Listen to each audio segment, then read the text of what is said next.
বাংলাদেশের জনপ্রিয় সঙ্গীতশিল্পী, সুরকার ও সঙ্গীত পরিচালক আরফিন রুমির ঘরে এসেছে নতুন অতিথি। তৃতীয়বারের মতো পুত্র সন্তানের বাবা হয়েছেন এই প্রজন্মের সঙ্গীত তারকা। 22 অক্টোবর নিউ ইয়র্ক সময় সকাল 7:30টায় যুক্তরাষ্ট্রের রুমি স্ত্রী কামরুন্নেসা এক পুত্র সন্তানের জন্ম দেন।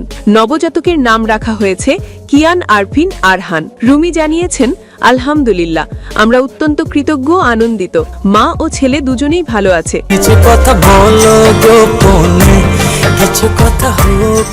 সবার কাছে দোয়া চাই আমার ছোট্ট কিয়ানের জন্য।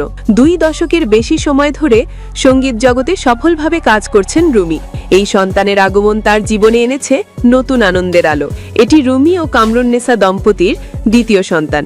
এর আগে তার প্রথম স্ত্রী লামিয়া ইসলামের সংসারে রুমি এক পুত্র সন্তানের বাবা হয়েছিলেন। তৃতীয় সন্তানের আগমনে রুমি ও তার পরিবার আনন্দে ভাসছেন। সহকর্মী, ভক্ত ও শুভাকাঙ্ক্ষীরা সামাজিক যোগাযোগ মাধ্যমে শুভেচ্ছা জানাচ্ছেন এই জনপ্রিয় সঙ্গীত তারকাকে।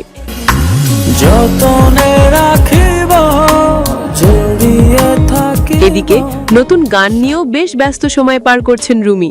সম্প্রতি তিনি এফটিসিতে সম্পন্ন করেছেন প্রেমের রেডিও শিরোনামের নতুন গানের ভিডিও চিত্রের শুটিং।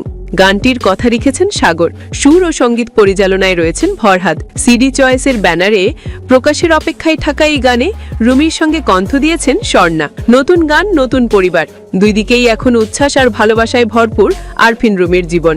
আমরাও শুভকামনা জানাই ছোট্ট কিয়ান আরফিন আরহানের জন্য, আর রুমির জন্য রইল অনেক ভালোবাসা ও সাফল্যের প্রার্থনা।